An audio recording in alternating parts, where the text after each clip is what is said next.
오늘은 신명기 6장 4절에서 9절까지 말씀을 중심으로 끝나지 않는 숙제라는 제목으로 함께 하나님 말씀을 나누도록 하겠습니다. 여러분, 부모인 우리에게는 한 가지 끝나지 않는 숙제가 있습니다. 그것이 무엇이겠습니까? 자녀에 대한 교육입니다. 자녀 교육 문제는 부모의 끝나지 않는 숙제와도 같습니다. 어릴 때에는 어릴 때에 필요한 교육으로, 장성에서는 장성한 자녀에게 필요한 교육으로 언제나 부모는 자녀에게 교보제 역할을 하는 것입니다. 사실 그렇습니다.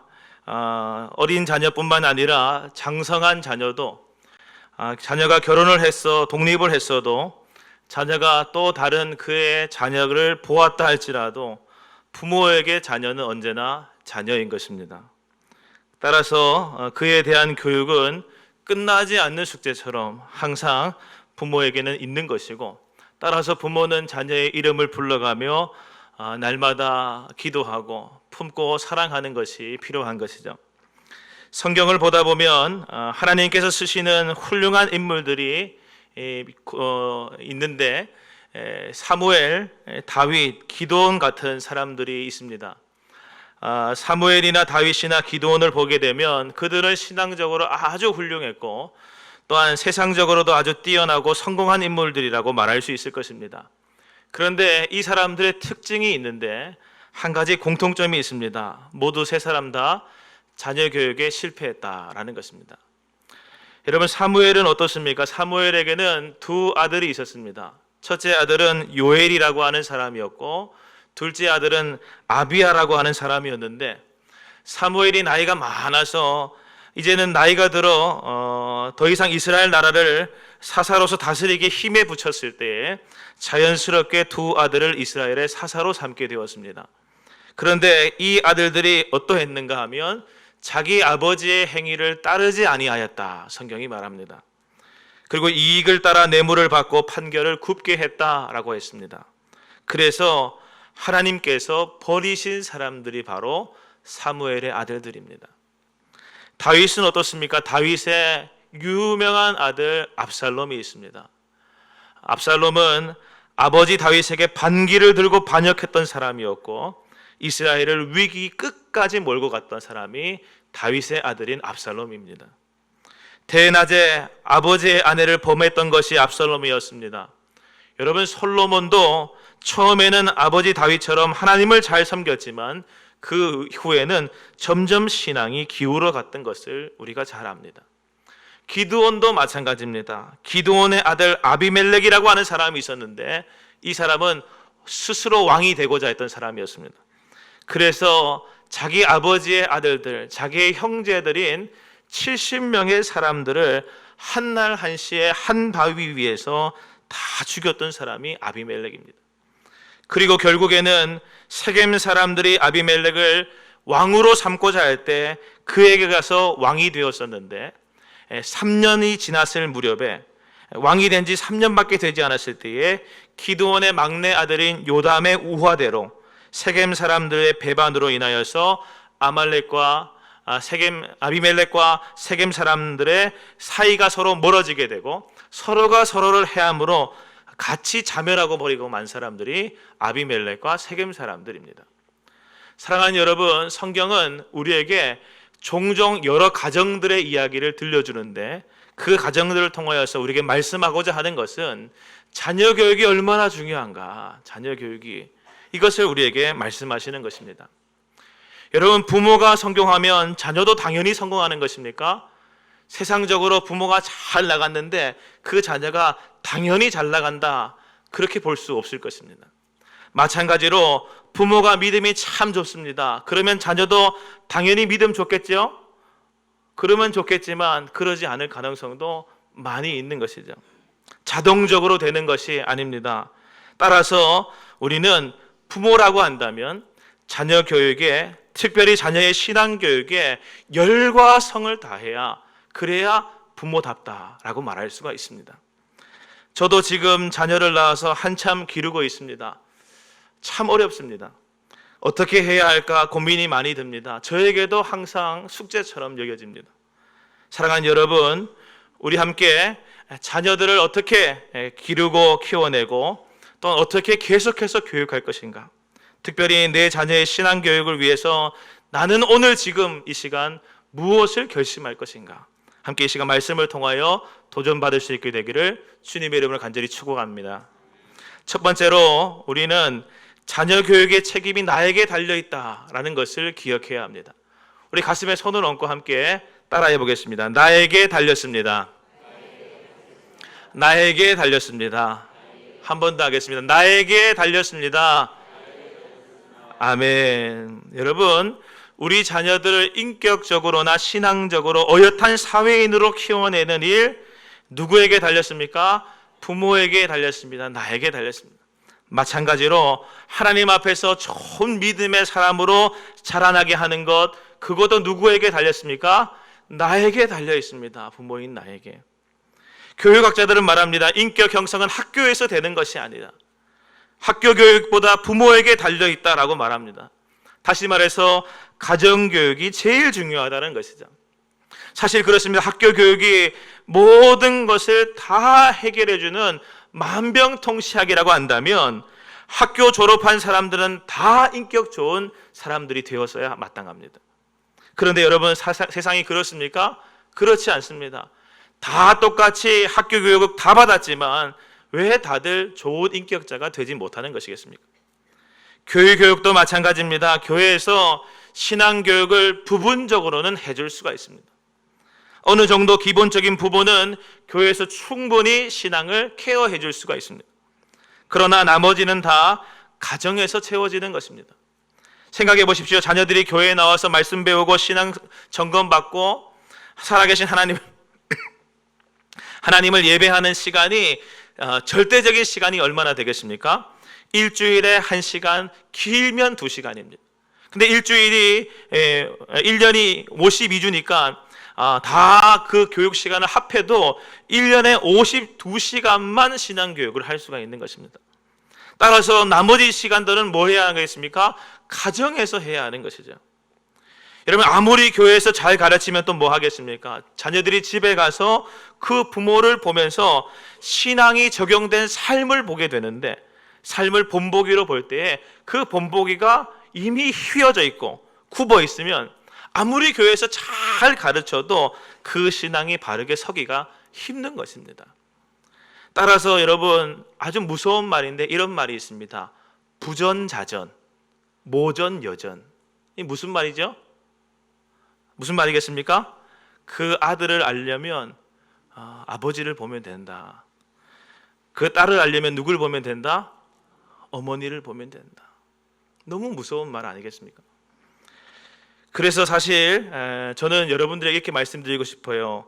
자녀들을 결혼시킬 일이 있으시면, 그래서 가정에 며느리를 드려야 하는 상황이 되셨습니까? 그러면 누구를 자세히 보는가? 그 어머니를 자세히 보십시오. 또 사위를 얻을 때가 됐습니까? 그러면 그 사위 될 사람의 아버지를 유심히 관찰하십시오. 그러면 다 드러나는 것입니다. 여러분, 그래서 부전자전, 모전여전, 이 말이 이토록 무서운 것이죠. 사랑하는 여러분, 오늘 말씀을 보시게 되면 성경이 이렇게 가르치고 있습니다. 하나님께서 하시는 말씀인데, 이스라엘아 들어라.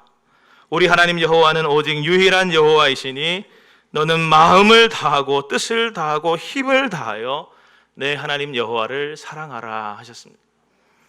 여러분, 우리에게 자녀 교육이 달려 있는데 왜 부모인 우리에게 자녀 교육의 핵심이 달려 있다라고 말하는 것인가? 그것은 우리가 본보기이기 때문에 그렇습니다. 신앙으로 사는 삶이 무엇인가? 믿음으로 산다는 것이 어떤 것인가? 하나님을 믿는다는 것이 어떻게 사는 것인가? 이것을 자녀는 누구를 통하여 배우는가? 부모인 나를 통하여 배우는 것입니다. 성경을 통하여 배우는 것은 절대 아닙니다. 우선 먼저 부모를 통하여 자연스럽게 보고 배우게 되어 있습니다. 그래서 오늘 말씀을 통하여 우리 주님께서 하신 말씀이, 너는, 부모인 너는 마음을 다하여 또 뜻을 다하여서 힘을 다하여서 오직 유일한 내 하나님을 사랑하라. 여호와 하나님을 사랑하라. 왜냐하면 그것이 너가 마땅히 해야 하는 일이지만, 그래서 너에게도 좋은 일이지만 특별히 그것이 내 자녀에게 좋은 본보기가 되기 때문이다 라는 것입니다. 여러분, 가정에서 날마다 성경 읽으시고 성경을 소중히 여기고 또 성경을 가까이 하는 그런 부모를 둔 자녀가 그것을 날마다 보고 자랐다고 하면 어떻겠습니까? 그 자녀는 언제나 그렇게 성경 읽는 것이 당연한 줄 알 것입니다. 부모를 따라할 것입니다. 하나님의 말씀을 그 삶의 중심에 놓고 살 것입니다. 또 가정에서 날마다 기도하고 새벽마다 주님 앞에 나와 부르짖는 부모를 본 자녀들은 어떻겠습니까? 그 자녀도 삶의 힘이 들 때에, 힘겨울 때에 기도가 내 삶의 힘이구나 하는 것을 금방 깨닫고, 어려운 일이 있고 힘든 일이 닥치면 내 힘으로 해결하지 않고 하나님께 나와서 기도하게 되는 것입니다. 또 매일 가정에서 예배드리고 가정 예배에 힘쓰는 부모님을 본 자녀들은 어떻겠습니까? 그 자녀가 자녀를 기를 때에 그렇게 기르는 것입니다. 그런데 반대로 가정에서 맨날 교회에 대한 불편한 이야기하고 목사님 흉이나 보고 교회 어떤 성도에 대한 험담하고 뭐 교회 그까이 거 내 마음에 안 들면 언제든지 다른 교회 가면 되지 뭐, 이런 말을 서슴없이 하고 그러면 어떻겠습니까? 그 자녀도 똑같이 말합니다. 교회를 그런 곳으로 아는 것이죠.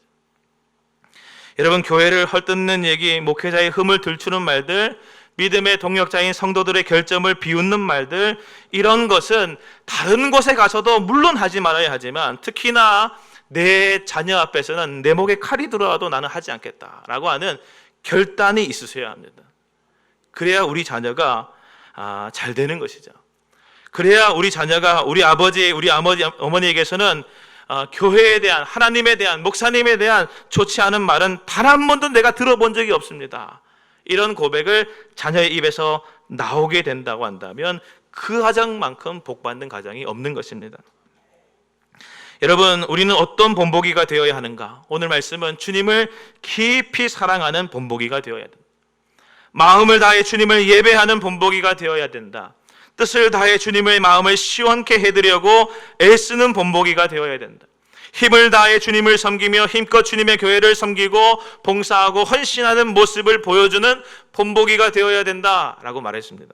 그래서 오늘 5절 말씀에 이 말씀이 우리를 향하여 묻습니다. 너는 마음을 다하고 뜻을 다하고 힘을 다하여 내 하나님 여호와를 사랑하라. 무슨 말이겠습니까? 너는 다하고 있는가? 묻는 것이죠.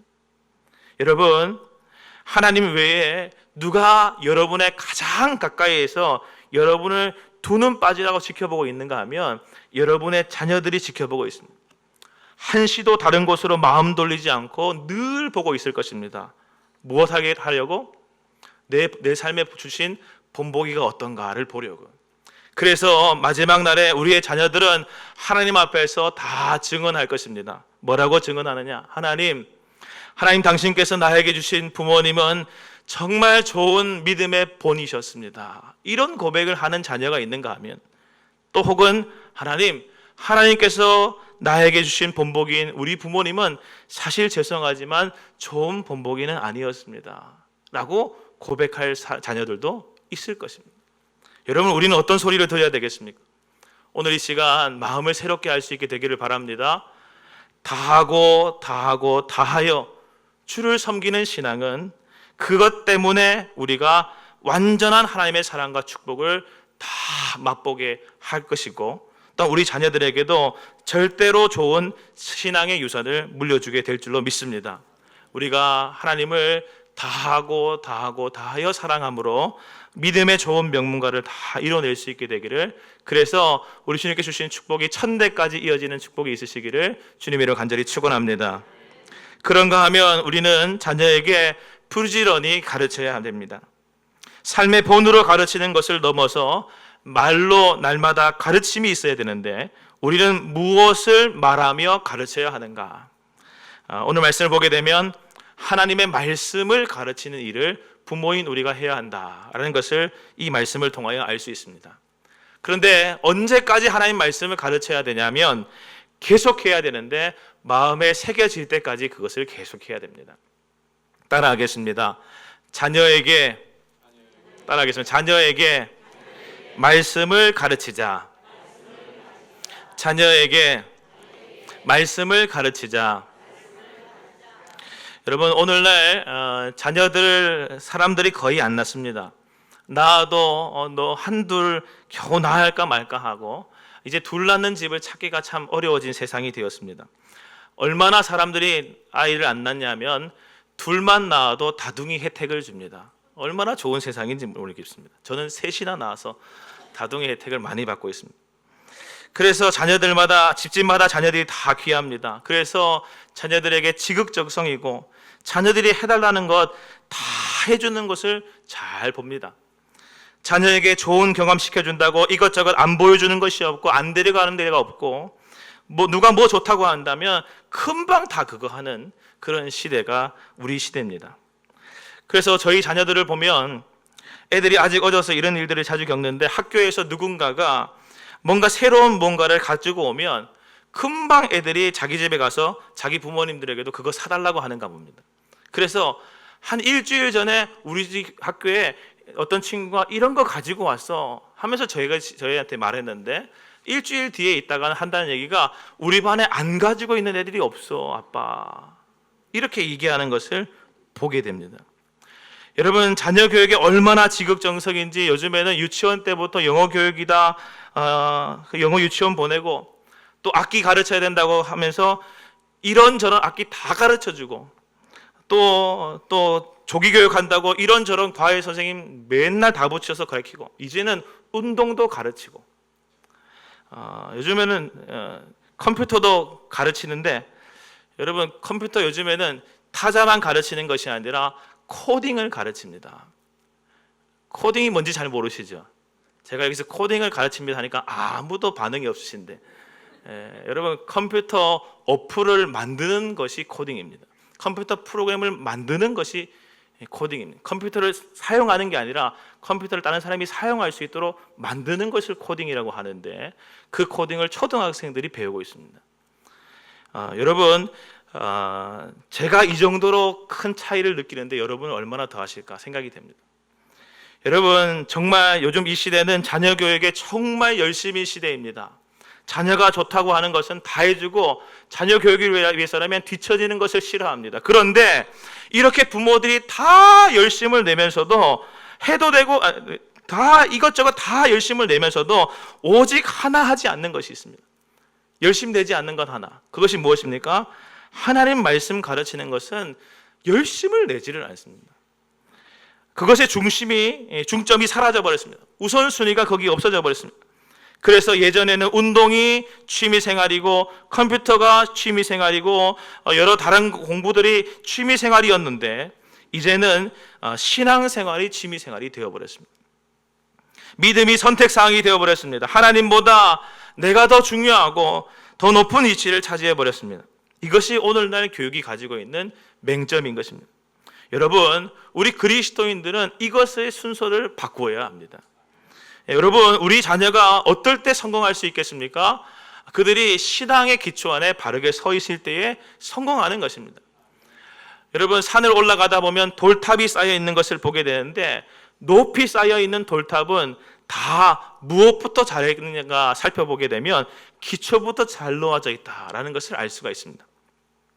빨리 하려고 손에 잡히는 거 아무거나 가지고 막 다른 사람들이 바쁘게 막 탑을 쌓아가니까 나도 급해서 그래야 하는 줄 알고 이것저것 다 쌓아놓으면 나중엔 그 미리 쌓아놓은 것 때문에 더 높은 탑을 쌓을 수 없는 것이 인생인 것이죠.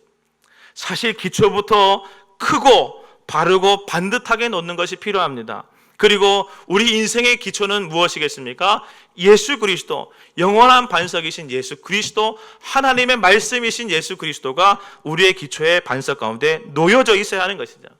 우리 주님이 자녀들의 마음에 큰 기초로 작용하도록 그것부터 부모인 우리가 힘써 놓아야 하는 것입니다. 그래야 그 뒤에 쌓아 올리는 돌탑들이 무너지지 않는 거고 이 의미 있게 세워져 가는 것입니다. 여러분, 예수님이 그 마음과 인생의 반석으로 마음의 기초에 잘 놓여 있지 않으면 분명히 이런 날이 옵니다. 열심히 내가 공부했는데, 열심히 내가 대학 갔는데, 열심히 내가 인생 살아서 큰 성공을 이루었는데 내가 이걸 열심히 했던 이유가 뭐였더라? 방향을 잃어버리는 것입니다. 그리고 헛된 방향으로 나아가다가 균형을 잃고 무너져 버리는 경우가 허다하지 않겠습니까? 여러분, 인생은 결코 짧지만은 않습니다.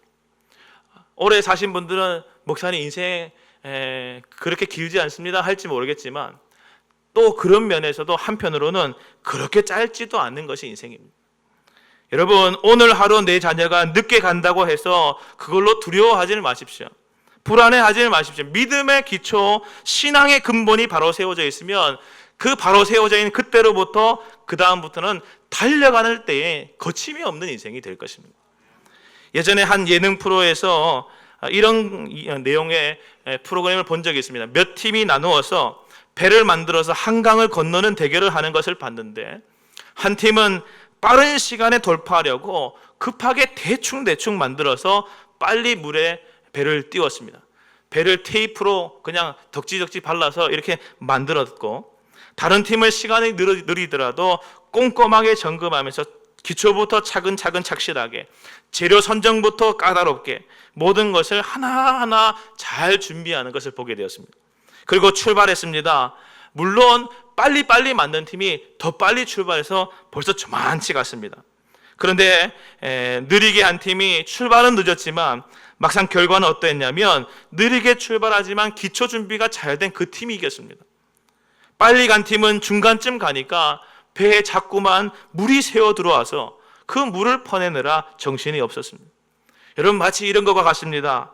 하나님의 말씀을 우리가 가르치지 않으면 우리 자녀가 인생의 험난한 파도와 물결에 휩쓸려서 평안하고 형통하게 이 인생이라고 하는 바다를 지나갈 수가 없습니다. 따라서 자녀에게 우리는 하나님의 말씀을 가르쳐야 됩니다. 그런데 여기에 한 가지 불편한 점이 있습니다. 목사님 참 잘합니다. 하나님 말씀 가르쳐야 되죠. 근데 부모인 제가 하나님 말씀에 대해서 잘 모릅니다. 이렇게 말씀하시는 분이 계세요. 그래서 제가 이렇게 설교할 때면 그런 분들이 나오면 사실 제가 참 답답합니다. 왜 답답하냐면 알면, 자신의 상태를 알면 그때부터라도 노력하면 되죠. 내가 잘 모릅니다 라고 하면서 나는 잘 모르니 목사님이 해주세요 라고 하는 것은 직무유기 아니겠습니까? 여러분, 그때부터라도 내가 열심을 다하여서 하나님 말씀을 내가 알려고 하고, 내게 알려진 그 하나님 말씀을 가지고 자녀에게 다시금 가르치고, 그때부터 시작하면 되는 것입니다. 여러분, 자녀의 신앙교육에 늦은 때는 없습니다. 늦었다고 생각하는 그때부터 시작하면 됩니다. 성경을 읽고 깨달아서 그것을 자녀에게 그때그때 가르치는 것입니다. 그리고 또 읽고 깨달아서 또 가르치는 것입니다. 여러분, 내가 모든 것을 다 알고, 그래서 신학적으로 모든 것을 다 정리해서 체계적으로 내가 이 아이에게 이거부터 차례대로 가르쳐야겠다, 그런 생각을 가지고 계시면 그렇게 뜸들이다가는 시간 다 지나갑니다. 시기 다 놓쳐버립니다. 그때그때 깨달은 즉시 가르치는 것입니다. 그리고 말씀을 빠르고, 또한 우리가 잘 습득하고, 또한 말씀을 잘 가르치기 위해서 제일 좋은 방법이 있습니다. 그것은 하나님의 말씀을 내가 먼저 암송하는 것입니다. 말씀 암송보다 더 좋은 방법이 없습니다. 말씀을 내가 암송하고 내 자녀도 암송하게 하고, 그래서 말씀이 그의 입에 늘 살아있는 말씀이 되게 하면 그것이 가장 좋은 자녀 교육법의 정답인 것입니다. 여러분, 말씀 암송에는 왕도가 없지요. 자주 읽고 자주 외우고 자주 말해보고 기도할 때마다 그 외운 말씀 가지고 기도하려고 노력하고 하는 것이 필요합니다. 그러다 보면 하나님께서 자녀에게 꼭 필요한 메시지를 부모인 나에게 시기적절하게 내 입에 하나님의 말씀을 탁 넣어주시는 것을 경험하게 되실 것입니다. 여러분, 부모인 우리의 말이, 내 말이 무슨 힘이 있어서 자녀를 변화시키겠습니까? 내 말에는 아무런 능력도 영향력도 없습니다. 그러나 우리의 입에 하나님의 말씀이 담겨 있으면, 하나님의 말씀이 나오는 통로가 되어지면 그것을 통하여 자녀를 살리는 힘과 능력이 될 줄로 믿습니다. 이제 마지막으로 한 가지만 더 살펴보겠습니다. 여러분, 너무너무 중요한 말씀을 여러분과 함께 많이 나누었는데, 여러분, 내 자녀지만 내 뜻대로 잘 됩니까? 안 됩니까? 안 되는 것이 인생이죠. 부모 뜻대로 다 될 것 같았으면 이 세상에 잘 되지 않는 자녀는 없을 것입니다. 부모의 뜻은 다 자녀가 잘 되기를 바라니까. 내 뜻대로 안 되는 것이 정상입니다. 여러분, 우리도 하나님의 자녀지만 하나님 뜻대로 삽니까? 그렇게 못 살아서 늘 죄짓고 살면서 하나님 마음 속상하게 하고, 하나님께서 우리를 위하여 그 아들 예수 그리스도를 보내셔서 대신 십자가에 대속의 죽임을 당하게 하심으로 우리 죄를 그렇게 속죄하실 수밖에 없었던 건 아니겠습니까? 사실 그래서 우리 주님께서 은혜로 우리에게 복을 주셔서 지금 이렇게 신앙생활을 하고 있는 것이지, 우리도 사실은 우리 힘으로 하나님을 믿은 것이 아닙니다. 마찬가지입니다. 우리 자녀도 우리 힘으로, 내 힘으로 자녀를 어찌 해보려 하게 되면 그것으로 오히려 안 된다는 것을 깨닫게 될 것입니다. 사실 그렇습니다. 내가 힘을 주면 줄수록 더 반대로 밀려나게 되는 것이 내 힘입니다. 왜 그렇습니까? 내가 주는 힘은 늘 나의 중심에서 나가기 때문에 나에게서 멀리 가도록 하는 힘이 되어지는 것이다. 따라서 우리는 끌어당기는 힘을 써야 되는데, 끌어당기는 힘은 하나님이 행해 주실 때 되어지는 것입니다. 하나님의 손에 자녀를 맡길 때에 하나님께서 그 영향력으로 내 자녀를 끊임없이 인도해 주시는 것이죠. 여러분, 기도하는 부모가 있는 자녀는 절대로 망하지 않습니다. 믿으십니까? 아멘. 자녀의 삶을 하나님께 맡기고 자녀를 향한 하나님의 인도하심을 기대하면 하나님은 기대하고 기도한 만큼 자녀를 성장시켜 주실 줄로 믿습니다. 저는 그래서 오늘 여러분 모두에게 도전드리고 싶습니다. 여러분, 오늘 주일에 이렇게 나와서 예배 드리는 이 시간은 일주일에 한 번 주님 앞에 나와서 이렇게 예배 드리는 것인데, 이렇게 주일에만 나와서 예배 드리면 기도하는 시간이 몇 분 정도 되겠습니까? 정말 적을 것입니다. 여러분 생각해 보십시오. 오늘도 여러 기도의 시간이 있었지만 목회자인 제가 드리는 기도를 여러분이 들으셨을 것입니다. 기도하시는 장로님의 기도를 여러분 들으셨습니다.